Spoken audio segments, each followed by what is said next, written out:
Boa noite, pessoal.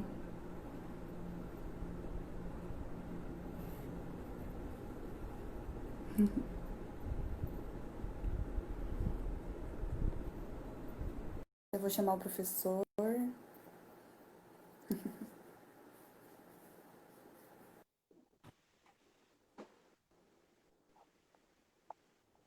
Olá, professor. Boa noite. Olá, Thaisa, boa noite. Só um minutinho. Tudo bem?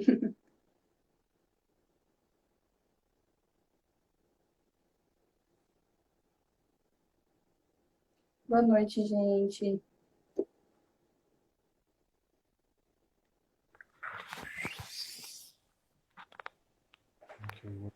Aí, acertei. Tudo bem, Tá professor? tudo bem? Tava com uma dificuldade aqui com a câmera. Deu tudo certo. Todo mundo escutando a gente direitinho? Acho que tá, né? Bom, eu vou começar então, gente, me apresentando um pouco da Liga, um pouco do que a gente vai conversar aqui hoje. Bom, eu sou Thaisa Caixeta. Boa noite primeiro, né? Tudo bem com vocês? Eu sou Thaisa Caixeta, aluna de medicina e membro da Liga Acadêmica de Cuidados Paliativos da UFMS aqui do campus de Três Lagoas. Eu vou apresentar hoje, junto com o professor Adailson, o nosso primeiro papo paliativo, que vai acontecer aqui no canal todas as quintas-feiras, no qual a gente vai tratar vários assuntos, várias temáticas diferentes sobre os cuidados paliativos nesse momento de pandemia do Covid-19. Hoje, então, a gente vai conversar com o professor doutor Adailson Moreira sobre o apoio emocional para pacientes paliativos e seus familiares nesse momento atual de pandemia. O professor, ele tem um currículo ele é um pouquinho grande. Vou dar uma lidinha aqui. Ele foi formado, graduado em Direito pela Universidade de Rio Preto. Teve Se tornou especialista em psicologia na área de violência doméstica pelo Instituto de Psicologia da USP, é mestre em Direito Público pela Unifran e também é doutor em Psicologia Clínica pelo Núcleo da PUC São Paulo. E hoje ele é o nosso professor, professor da UFMS e também é nosso colaborador da Liga. Antes da gente começar, eu tenho dois recadinhos. Um deles é que a gente tem uma caixinha de pergunta aqui embaixo, bem do lado de onde vocês podem fazer comentários. E vocês podem mandar perguntas para a gente. Durante a nossa live, a gente vai tentar responder, e caso a gente não consiga responder todas, nós vamos tentar fazer um compilado de perguntas e respostas e colocar nos nossos destaques no Instagram, tudo no Instagram da Liga. E também o segundo recadinho é sobre o nosso certificado. Durante a nossa live, eu vou falar um código. Vou falar algumas vezes para quem entrar um pouco depois, ou, sei lá, a conexão cair. Eu vou repetir ele durante a nossa conversa e vocês vão anotar. Porque quando acabar, a gente vai disponibilizar um link na bio e vocês vão entrar neles. É um formulário parecido com o da inscrição. Vocês vão entrar, colocar o e-mail de vocês e esse código para a gente poder enviar para vocês depois o certificado. Bom, professor, em nome da Liga, em meu nome também, eu agradeço a sua contribuição junto com a gente, do nosso trabalho, porque sempre que o senhor contribui, traz muitas coisas, muitas reflexões boas acerca do tema. Eu que agradeço, Thaisa, e além de agradecer, quero dizer que é um prazer estar trabalhando com você hoje, né? Ah, Uma tão também é, brilhante, professor. Apesar um pouquinho do nervosismo, acho que vai dar tudo certo. já está bem. Deixa eu ver se está faltando alguma coisa. Não, é isso mesmo, estou seguindo certinho. Professor, então vamos lá. Vou começar pela nossa primeira pergunta. A gente sabe que o cuidado emocional com o paciente paliativo, ele é um tanto delicado pelo momento que o paciente está vivendo, e também ele é bastante importante ser feito junto com a família. É uma atenção emocional que tem que ser principalmente contínua, né? E trazendo para a nossa atual situação mundial, pandemia, acho que é uma coisa que quase ninguém imaginava viver. eles podem estar passando por um sentimento assim de ansiedade, de medo e até mesmo de pânico, quando eles pensam que, sei lá, podem precisar sair de casa, ter algum tratamento médico e por serem um grupo de risco acabarem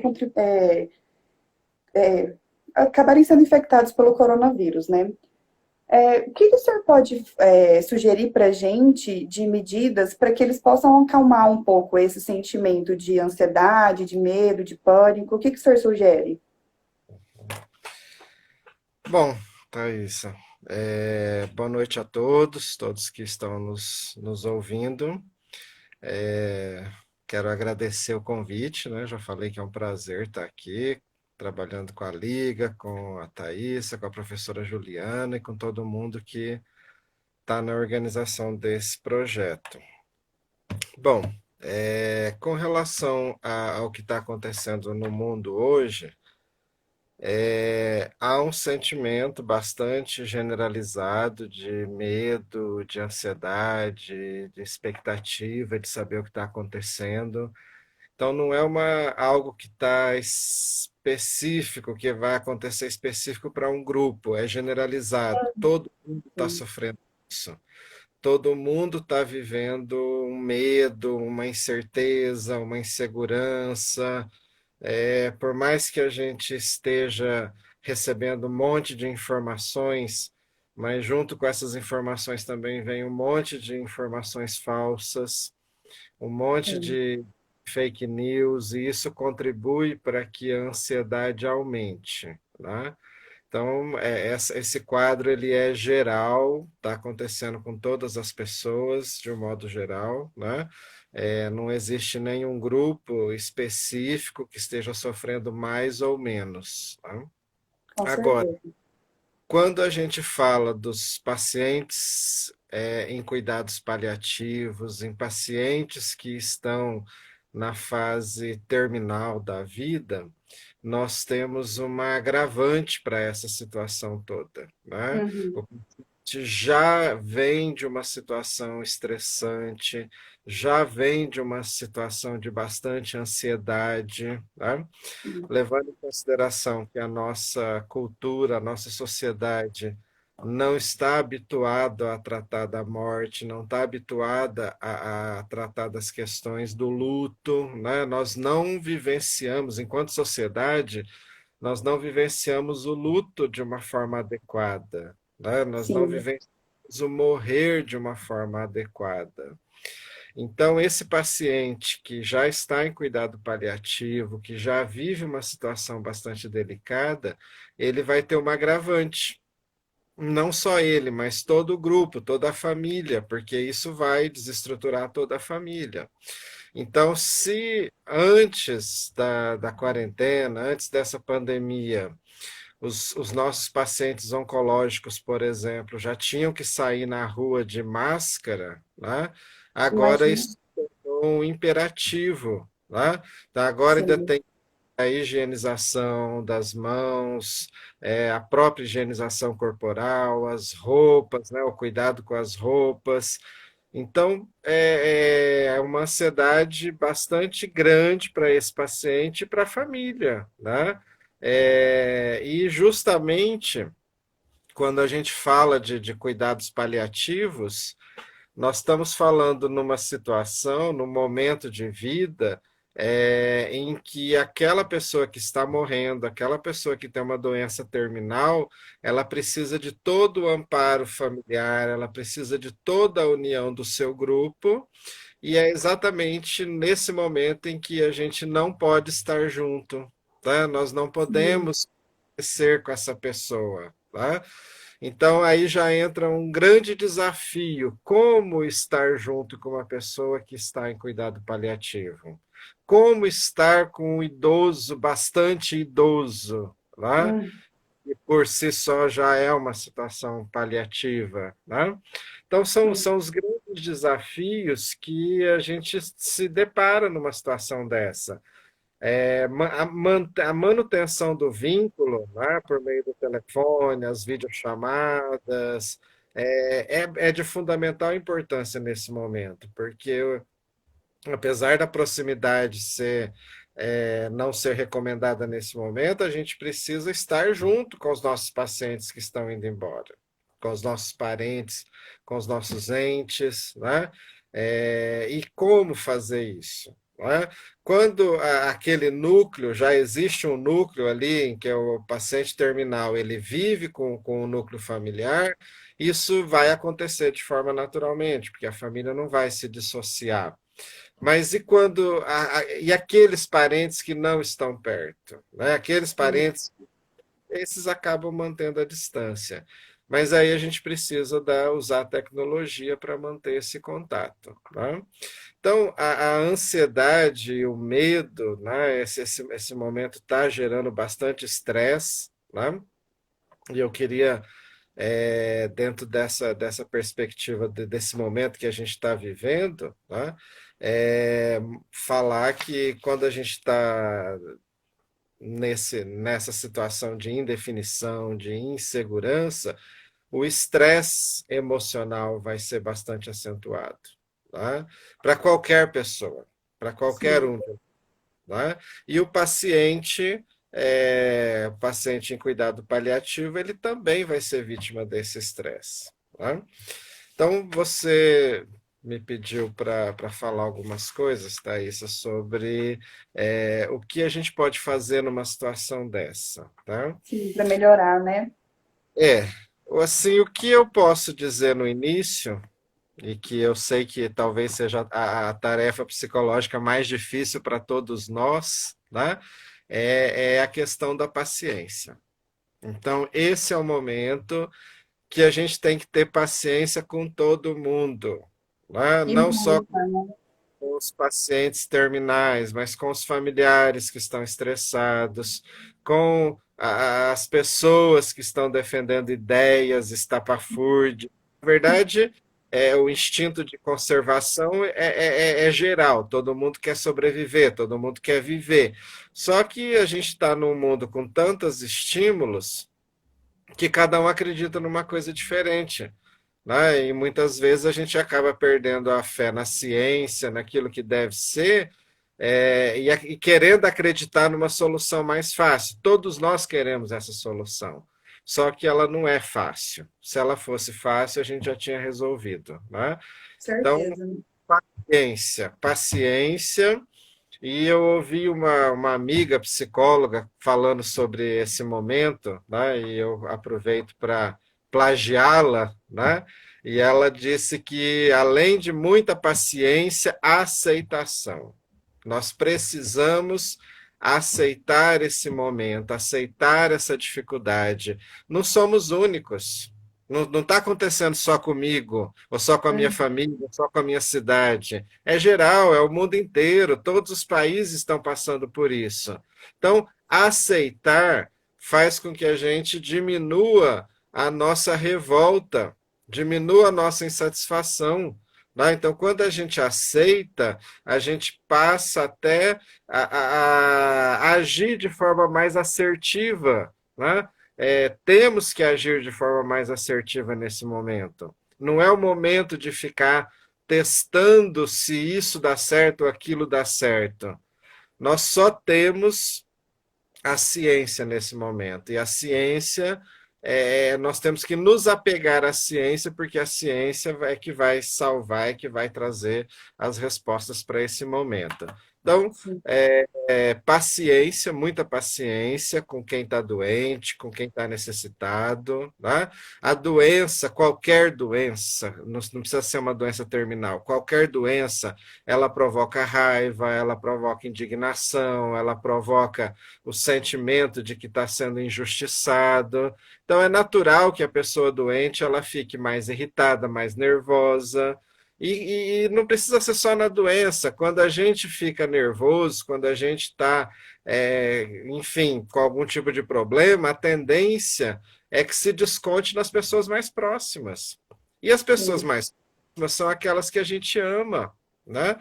Então, a gente tem que ter paciência com as pessoas que estão em fase terminal, as pessoas que estão precisando de ajuda, seja ajuda médica, ajuda familiar nesse momento, e Uhum. entender que elas estão num período que é normal sentir raiva, que é normal sentir angústia, ansiedade, falta de paciência, e a gente precisa compreender e acatar isso. Tá? Certo.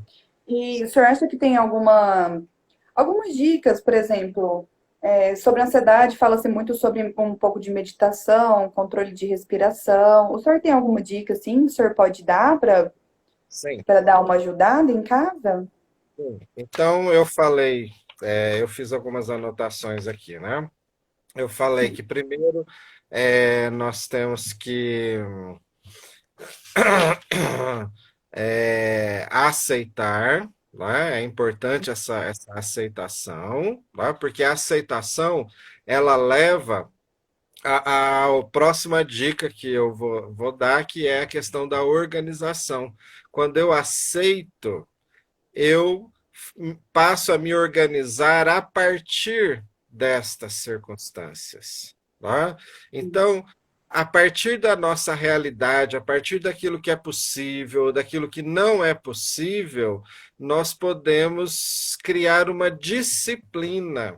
E como nós, né, para quem trabalha na área da saúde, isso não é tanto uma novidade, porque a gente vive em função das disciplinas, né? O horário da medicação, o horário das atividades. Então mas quem não é da área da saúde tem um pouco de dificuldade para entender que a gente precisa dessa disciplina, né? Então, quando um medicamento ele é prescrito, ele precisa ser ingerido naquele momento, naquele horário, naquela quantidade de tempo, naquele intervalo, né? Então a gente precisa se organizar, disciplinar o nosso tempo, as nossas atividades, para que a gente consiga continuar tocando a vida. Porque a vida não parou, a vida continuou, os problemas continuaram, as demandas continuaram. Então a gente Sim. precisa que a vida continue. Por isso, a organização é a outra dica que eu dou, tá? É se organizar para que a gente consiga cumprir todas as nossas obrigações, né? Então, pode haver aquela sensação de que a quarentena é umas férias e que agora todo mundo vai ficar em casa, mas não é. Nós estamos trabalhando, só que trabalhando de uma forma diferente. E quem trabalha cuidando de um idoso, cuidando de um paciente terminal, também continua com as mesmas obrigações, com a mesma necessidade. Tá? Então, é necessário que a vida siga minimamente enfim, a disciplina, o cotidiano, a rotina, ainda que dentro de uma outra situação. Tá? E, então, essa é uma dica importante, a questão da organização. E agora a gente chega na questão do relaxamento. Tá? Hum, É extremamente importante que a gente desenvolva algumas técnicas de relaxamento. Quando eu falo relaxamento aqui, não é só chegar em casa, tirar o sapato, deitar no sofá, se jogar e dar uma relaxada. Não, tá? É um relaxamento enquanto técnica psicológica, tá? Então, uma das ocorrências mais comuns desse período é a ansiedade. Né? A ansiedade ela provoca uma série de sintomas que podem ser tanto físicos como psicológicos. Né? Dentro dos sintomas físicos, a gente tem taquicardia, dor de cabeça, problemas abdominais, diarreia, insônia, descontrole no apetite, ou come demais, ou come de menos, enfim, queda de cabelo. uhum, Sintomas psicológicos, a gente tem desânimo, desinteresse, irritação. Né? Então, tudo isso, além de outros, eu estou citando só alguns. Então, quando a gente sente que está para perder o controle, que está ficando muito nervoso, né, que não está conseguindo lidar com as questões do dia a dia, é hora de você fazer uma parada, né? Você dá uma parada naquilo que você está fazendo né, dá aquela respirada, contar até 10, né, e se souber alguma técnica de relaxamento, é hora de aplicar essa técnica, né? Existem várias, vocês podem entrar no Google, procurar lá técnica de relaxamento, vocês vão encontrar uma série de técnicas, todas elas são muito boas e funcionam, né? A mais comum, a mais básica, a que é mais utilizada e que de fato traz um resultado muito rápido é a da respiração. Essa técnica eu já uso há bastante tempo, muita gente usa, né? É você inspirar, enche o peito, segura um pouquinho e solta o ar bem devagar, né? Você solta mais devagar do que inspira, né? Faz isso umas 2 ou 3 vezes que você já vai oxigenar melhor o cérebro, já vai ter um tempinho de pensar melhor no que está acontecendo e consegue dar uma resposta um pouco mais calma, né? Então, essa técnica da respiração diafragmática é a mais tranquila, é a mais fácil, né? Mas existem outras técnicas de relaxamento, outras técnicas que usam respiração, né?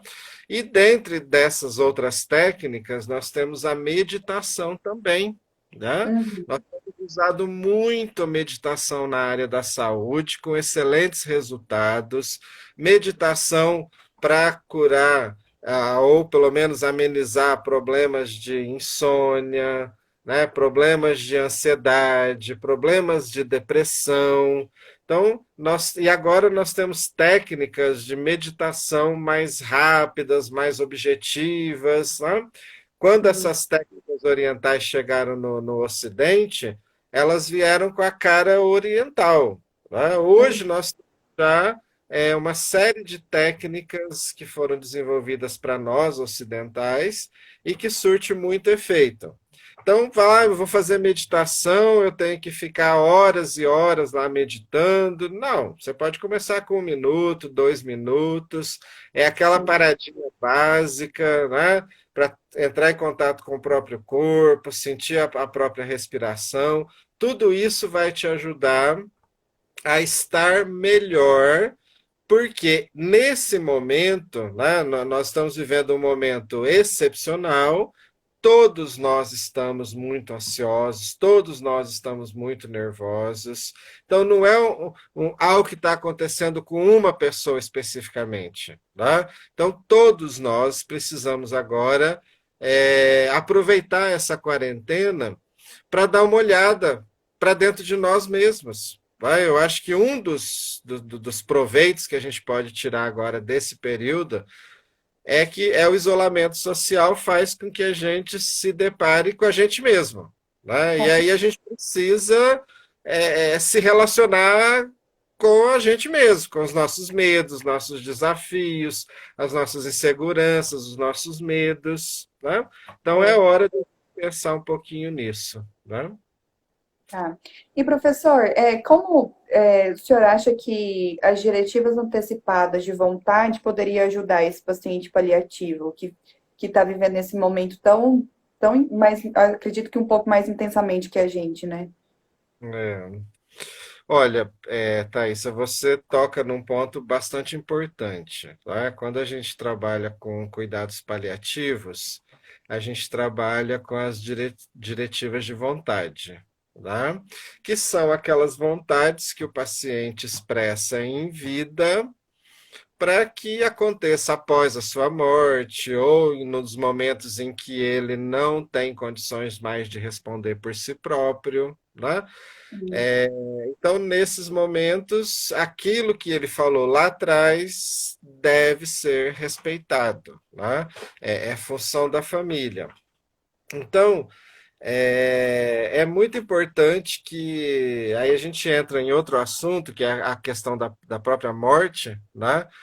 Quando a gente fala de cuidados paliativos, nós estamos falando de um paciente que não tem chance de viver muito tempo, né? Que vai morrer é uma condição nossa, todos nós vamos. Mas aquele paciente não tem condições de viver por muito mais tempo, então o período dele está chegando ao fim, né? E a gente se depara com o grande desafio de que as pessoas não falam sobre a morte. O morrer sim, ainda é tabu, né? É como se não fizesse parte da vida. E a vida, ela só é possível porque existe a morte. A morte, ela recicla, ela vai reciclando vida, né? Ela vai transformando as vidas. Então, todos nós vamos morrer. E quando a gente acaba se percebendo, se descobrindo com uma doença terminal, é muito importante que as famílias toquem no assunto, que as famílias falem, né? Existe uma crença bastante generalizada na sociedade, e eu posso perceber isso muito na minha prática clínica, né? Que a pessoa que está morrendo, a pessoa que tem uma doença terminal, ela não quer falar sobre a morte. Isso é errado. É claro que tem pessoas que não querem falar sobre a morte, mas a grande sim. maioria das pessoas querem. Elas querem conversar, elas estão com medo, elas não sabem o que tem depois, elas estão cansadas, elas não têm mais força para lutar, muitas vezes. E quando a pessoa começa a falar, quando o doente começa a falar que está morrendo, que não vai muito tempo, é muito comum que todo mundo peça para ela parar. Não, para com isso, não fala isso, você não vai morrer. Né? E aí começa um auto-engano coletivo, todo mundo se enganando, como se não fosse morrer. Né? E com isso, as pessoas perdem a oportunidade de falar daquilo que elas querem, daquilo que elas desejam após a sua morte, ou no período em que não está mais consciente, né? Elas Sim. perdem a oportunidade de dizer as suas últimas vontades, perdem a oportunidade de se despedir, de resolver problemas, de resolver conflitos com pessoas queridas, né? E muitas vezes acaba morrendo de uma forma solitária, sem poder falar, sem poder desabafar, sem poder resolver as questões que tinha, né? Sim. Então, nós precisamos falar mais de morte. Todos nós precisamos, porque todos nós vamos morrer. Né? E isso não tem que ser uma coisa do fim do mundo. Né? É claro que ninguém quer morrer, ninguém está preparado, né? É muito bom estar por aqui, né? A gente tem um monte de Com coisa para certeza. fazer, só que vai chegar o momento que todos nós vamos. Né? Então, é importante que a gente fale sobre isso, que a gente expresse os nossos desejos. Né? Sim. Com relação a isso, só para ilustrar, Thaís, a gente tem eu sempre falo muito de história, gosto muito de história, né? A Sim. gente tem as civilizações antigas, várias civilizações antigas produziram livros dos mortos, que são Ah, instruções para final da vida, para o pós-vida, mas quase, né? Então a gente tem o livro tibetano dos mortos, o livro egípcio dos mortos, e por aí vai. E quase todos falam de vida. Então, falar de morte é falar de vida, né? com Então, não certeza. é de algo ruim. Nós estamos falando que, como todos nós vamos morrer, então nós temos que nos preocupar muito em viver bem todos os dias. Não dá tempo de ficar enrolando, né, com questões pequenas da vida, embora as questões pequenas existam e a gente tenha que Faz lidar com parte elas. também.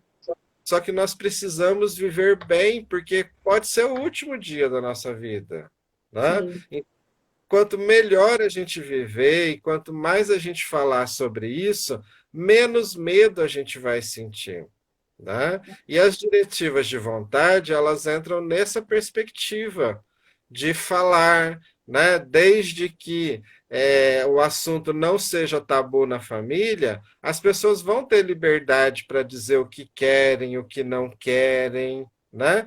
E nas cerimônias, né? Nós temos uma série de cerimônias que acontecem, né? O funeral, as missas, os cultos, enfim. Por que não fazer a vontade da pessoa?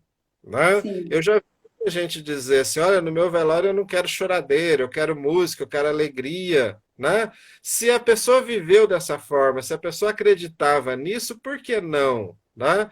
Então, as diretivas de vontade, elas implicam nessas condições também, né? Como atender essas diretivas de vontade no momento em que nós temos uma série de restrições, tá? Então, uma série de restrições de toda a natureza, né? Muitas pessoas entendem que, por exemplo, o velório é uma cerimônia importante, que é necessária, né? E nesse momento nem isso a gente está podendo fazer, né? Então, como atender de repente uma pessoa que deixou uma vontade dessa? Então, nós temos esses dilemas éticos que precisam ser conversados com as pessoas, sem medo de ferir, né? Então, eu acho importante que todo mundo reflita um pouquinho sobre a morte, sobre o próprio processo de morrer e sobre as diretivas de vontade, sim, que eu acho importante a gente tentar. Talvez, né, aí vai as questões religiosas. Talvez tenha vida depois da morte, talvez não tenha, talvez aquela pessoa vai saber ou não vai saber, não interessa, a gente não sabe disso. Mas em memória, em respeito da pessoa, é importante a É, gente fazer isso. foi muito bom o senhor ter falado isso, porque eu já vou puxar um ganchinho para nossa próxima pergunta. Ah, antes disso, gente, vou falar o nosso código para vocês colocarem no link depois que encerrar a live. Eu não lembro se eu disse antes, mas o link vai ficar disponível só 30 minutos depois que a gente encerrar a live. Aí vocês têm que preencher e colocar esse código, que vai ser paliativos 1. Eu vou falar ele mais uma vez antes da gente encerrar. Voltando então, professor, essa questão toda de a gente tem que respeitar a vontade do nosso paciente, do nosso ente querido, quanto em relação à morte, porque é uma coisa, como o senhor disse, natural.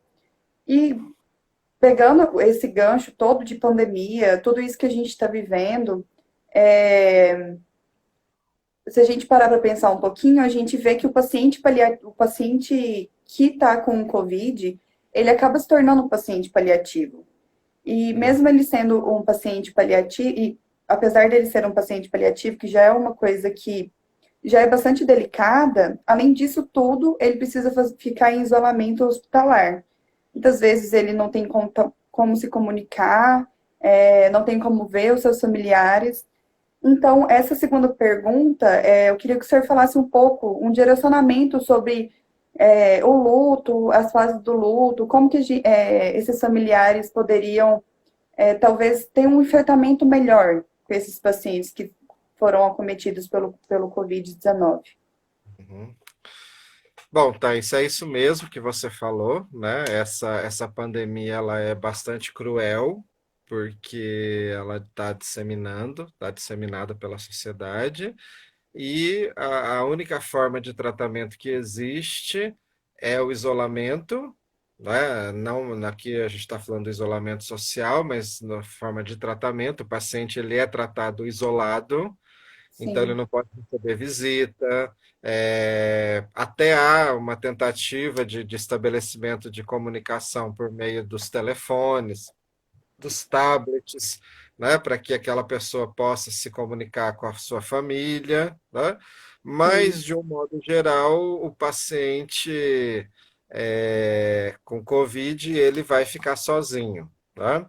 Existe também a possibilidade de um acompanhamento terapêutico online, né? Uma vez que o Conselho de Psicologia autoriza, então esse paciente, da mesma forma que ele se comunica com a família, ele poderia também receber um apoio online. sim. Mas tudo isso é muito limitado, né? Talvez o foco, né, o grande foco da psicologia nesse momento seja o apoio, o suporte psicológico para a família, né? Porque com a família, o profissional pode ter um contato maior, né? Ainda que Aham, seja online também, mas se for o caso, até pessoalmente no hospital, algum tipo de contato. E aí sim, com a família, a gente pode trabalhar essas questões do luto, né? Porque as pessoas vão ficar. as pessoas vão arcar com o peso emocional da perda de um ente querido dentro de uma pandemia dessa. E sim. todas as consequências disso, né? A falta de contato, a falta de cerimônias, o velório, né? O enterro, que precisa ser uma coisa muito rápida. Se for nessas Não pode regiões. velar mais, né? Exatamente. Então, tudo isso contribui para que o negócio não termine bem, né? Mas existe a possibilidade desse suporte familiar com grupos.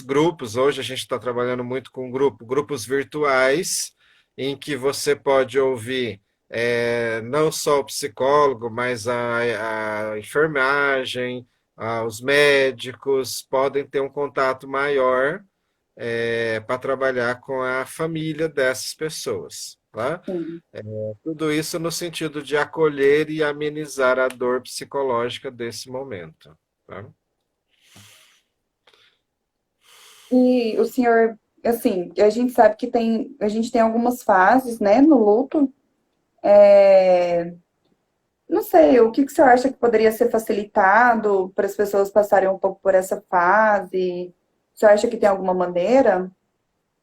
Olha, o luto ele é composto de diversas fases, tá? Sim, Então, o luto é aquele sentimento, é aquela emoção originária da perda. Então, sempre que houver uma perda, qualquer tipo de perda, um emprego, uma separação, um divórcio, uma morte, uma doença, pode gerar luto, né? Então, o luto é uma manifestação desta perda. Então, nós perdemos, nós temos todo o direito de sentir tristeza. Né? Então, a sim, tristeza é um resultado do luto.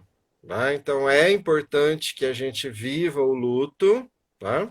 Lembrando que o luto é vivido de forma diferente pelas diferentes pessoas, as pessoas não vivem o luto da mesma forma. Né? Então, cada pessoa vive de uma forma diferente, então não é o choro que é a expressão do luto, muito embora a gente possa ver quem está de luto chorar com muita frequência, mas o choro não é a expressão do luto, né? Nós podemos estar profundamente tristes e não chorar, então não é essa a questão, mas o luto precisa ser vivenciado. Né? Se o luto não for vivenciado, ele corre o risco de virar patológico. Então, o luto ele é constituído de diferentes fases. Nós temos a fase da negação, nós temos a fase da raiva, nós temos a fase da barganha e nós temos a fase da aceitação. Né? Então, todas essas fases, não é porque eu estou na fase já da aceitação que eu não sinta mais raiva. Né? Então, as fases, elas são muito fáceis de identificação no luto, mas elas não acontecem ao mesmo tempo, elas não acontecem numa ordem cronológica. Então, eu posso já ter passado pela fase de aceitação e voltar na fase de revolta. Né? Então, a gente pode transitar pelas diferentes fases do luto e é importante que a gente passe por isso, tá? Porque a aceitação plena ela leva tempo. Tá? Então, mesmo quando eu aceito, né, aceito uma morte, por exemplo, tem hora que eu vou me perguntar, mas por quê? Né? Mas por que comigo? Por que com o meu ente querido? Por que justamente com a minha família? Né? Mesmo já tendo aceito. Então a gente vai passar pelas fases várias vezes até que finalmente a aceitação plena ela aconteça. Né? Mas é importante que a gente não negue este sentimento. é É importante muito sentir, né? Passar por ele. Exatamente. É muito importante que a gente tente, na medida do possível, né? Aí as pessoas podem falar que isso já é exigência de psicólogo, mas tentem, na medida do possível, identificar a emoção que está sentindo. O que que eu estou sentindo agora? É raiva. Tá, então eu estou com raiva. Então, admite, você está com raiva. Agora é o momento de sentir raiva. Você tem todo Sim. o direito de sentir raiva numa situação dessa. Porque se você ficar mentindo para você mesmo que você não sente raiva, essa raiva não vai desaparecer. Ela vai continuar aí dentro. Só que ela vai se mascarar de alguma outra coisa. Tá? Então, são as doenças psicossomáticas que a gente vai criando para a gente mesmo. Então, é importante que a gente vivencie todas as emoções, sejam elas negativas ou positivas. Tá? Então, e reconheça, né? Na medida do possível, tente nomear. Então, o que eu estou sentindo agora é angústia, eu estou angustiado. Isso que eu estou sentindo, essa opressão no peito, né? Essa falta de ar, essa falta, enfim, parece que tudo está apertando, então dá um nome para isso. Né? Quando a gente nomeia, quando a gente dá um nome para essas emoções, elas ficam manipuláveis. A gente consegue lidar melhor com elas. Né? Sim. Agora, quando a gente nega, ela simplesmente muda de lugar, ela vai criar uma outra roupagem para sair. Né? Então a gente precisa vivenciar os aspectos do luto e as emoções que o luto desencadeia. Né? Então, como é que a gente pode diferenciar um luto normal de um luto patológico? Né? Sim, Então, uma como que pergunta a aqui gente agora também. consegue diferenciar uma coisa de outra, né? O luto uma emoção, é um sentimento natural advindo de uma perda. Então, se eu perdi alguma coisa, é natural que eu fique triste. Isso é o luto, né? E esse luto ele pode demorar, né? Ele não é uma coisa que se resolve rápido. Eu posso ficar uma semana, um mês, 2 meses. Então, eu posso ter um luto por vários meses. Está dentro de Uhum. uma comunidade, né? Dependendo do tamanho da perda, esse luto ele vai ser maior ou menor. Então, uma morte, por exemplo, o que é que nós, psicólogos, consideramos um luto normal dentro de uma morte, tá? A partir da perspectiva de uma morte? 6 meses.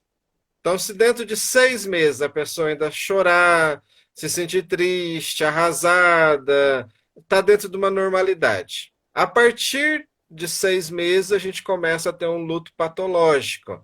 Mas 6 meses e uma semana eu já tenho luto patológico? Não.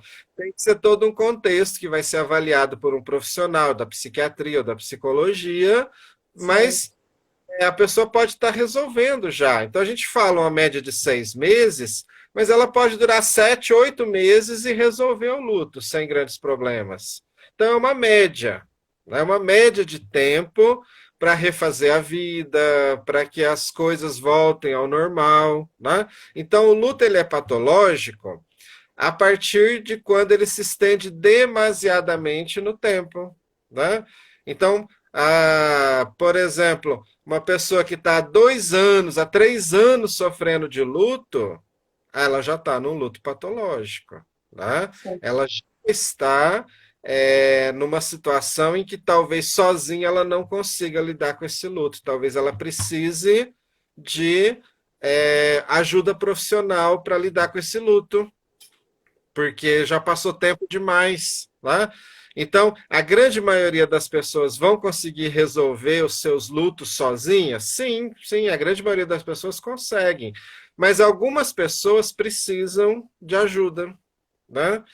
E aí essas pessoas precisam de profissionais sensíveis que vão entender as dificuldades da elaboração de um luto, tá? Tudo aquilo que a pessoa perdeu ou está perdendo naquela circunstância, né?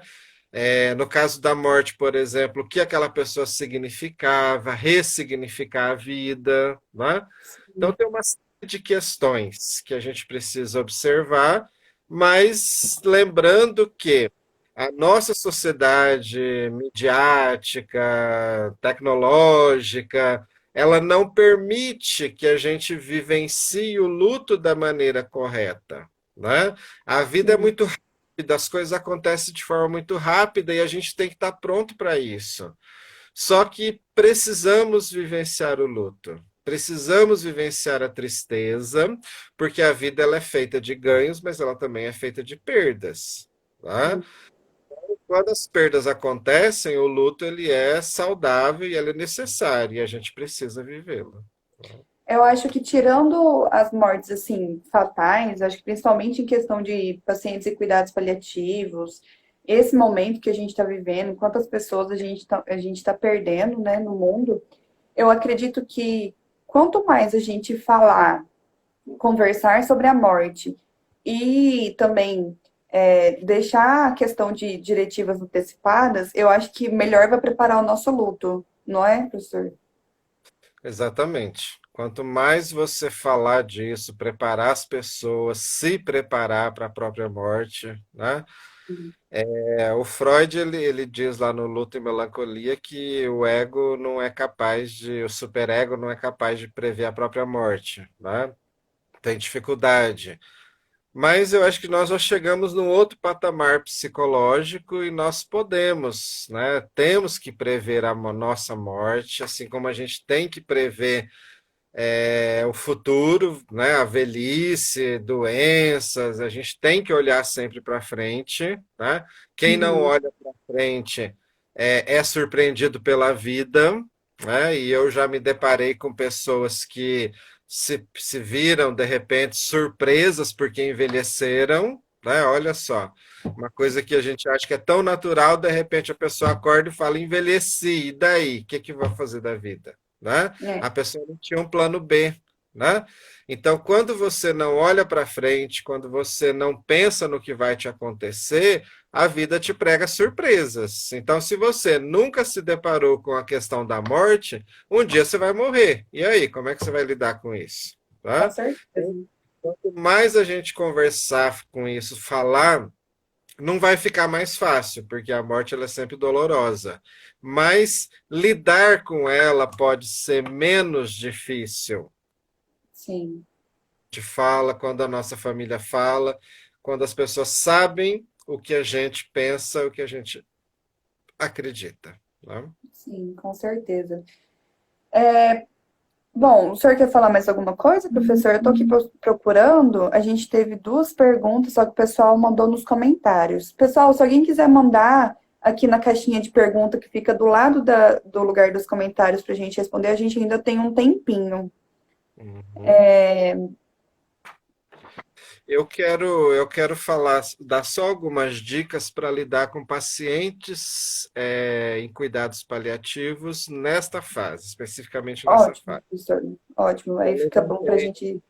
Leitura, eu fiz uma pesquisa, mas é muito recente, né? A gente não tem quase nada falando do Covid, mas eu Uhum, fiz tratamento das poucas coisas que a gente encontrou, e eu encontrei alguns princípios que eu acho importante a gente falar nesse momento, né? Então, primeiro, antes de falar dos princípios, a gente tem que ver o pressuposto. O pressuposto é de que os doentes em cuidados paliativos, nesse momento, eles podem estar ansiosos, irritados, agitados, retraídos, desconfiados, né? sim. Então, vamos nos deparar com uma pessoa com alguma resistência. Então, quais Uhum, são as dicas nesse momento? Ajude essa pessoa a se expressar sem crítica. Então, pergunte o que está acontecendo, né? Como você está se sentindo. E se for adulto, se for criança, a gente tem uma série de meios para que a pessoa possa se expressar, falando, desenhando, pintando, contando, enfim, criança brincando, há uma série de meios em que a gente consegue ouvir. Então, acho que talvez o mais importante dessa dica é esteja atento ao que uma pessoa em cuidado paliativo tem para falar nesse momento. sim. Segundo, ao fornecer instruções, comandos, seja claro, objetivo e simples. Tá? Então, não fique enrolando muito ou dando muita justificativa. Então, olha, a partir de agora nós temos que passar álcool na mão toda hora que tiver um contato com alguma coisa, passar álcool na mão. Simples e objetivo, não ficar meia hora falando sobre a mesma coisa. Né? Sim. Rotina. Né? Outra dica, manter a rotina e os horários, horário de medicamento, horário para dormir, horário para acordar, horário das refeições. Então, na medida do possível, manter a rotina do doente em cuidado paliativo, para que não mude muito a vida dele. Né? Então, comer nos mesmos horários, dormir nos mesmos horários, né? Por mais que talvez tenha gente em casa, né? Em função da pandemia, da quarentena, mas manter os horários. Então, essa rotina para o doente, cuidado paliativo é importante. Né? Depois, manter a família unida na medida do possível. Então, se as pessoas moram na mesma casa, é possível ter algum tipo de contato. Não precisa ficar abraçando e beijando, mas pode estar sempre perguntando, conversando, puxando uma conversa. Então, na medida do possível, manter a família unida. Se Sim, não mora junto, pelo menos por telefone, por videoconferência, manter essa união da família ajuda muito, a pessoa se sente mais segura, mais confortável. Né? E por certo. fim, eu quero terminar falando isso, porque eu sei que essa é a dificuldade para todos nós. Paciência. Muita paciência com a irritação, com o nervosismo, com a desconfiança, né? Todo está sendo difícil para todo mundo. Então, muita paciência com os pacientes em cuidados paliativos. Com certeza. Bom, eu acho então que nosso recado, nossa conversa foi muito boa, professor. Nosso primeiro papo paliativo da Liga. Lembrando que nós vamos sempre, a partir de todas as quintas, a gente vai estar fazendo outras lives com outros profissionais para a gente poder abordar de maior, o quanto mais, na verdade, assuntos, temáticas que envolvam os cuidados paliativos nesse momento de pandemia, porque realmente é um momento totalmente peculiar na nossa vida, que é complicado a gente lidar, pois a gente nunca lidou, então são pessoas que vão tentar ajudar de todas as formas. A gente vai estar publicando tudo aqui no Instagram, sigam a gente, compartilhem, qualquer coisa podem mandar mensagem pra gente. E eu agradeço todo mundo, professor, muito obrigada, foi muito bom fazer essa live com o senhor. Estava muito nervosa no início, mas de final foi ótimo, maravilhoso. Muito obrigada. Eu que agradeço, Thaisa. Foi um prazer também conversar com você, bater esse papo, e eu estou sempre à disposição. Um grande Muito abraço. obrigada. Abraço. Pessoal, qualquer coisa, mande mensagem pra gente no direct e eu vou salvar o vídeo pra gente colocar no nosso IG, tá bom? Muito obrigada, pessoal. Boa noite.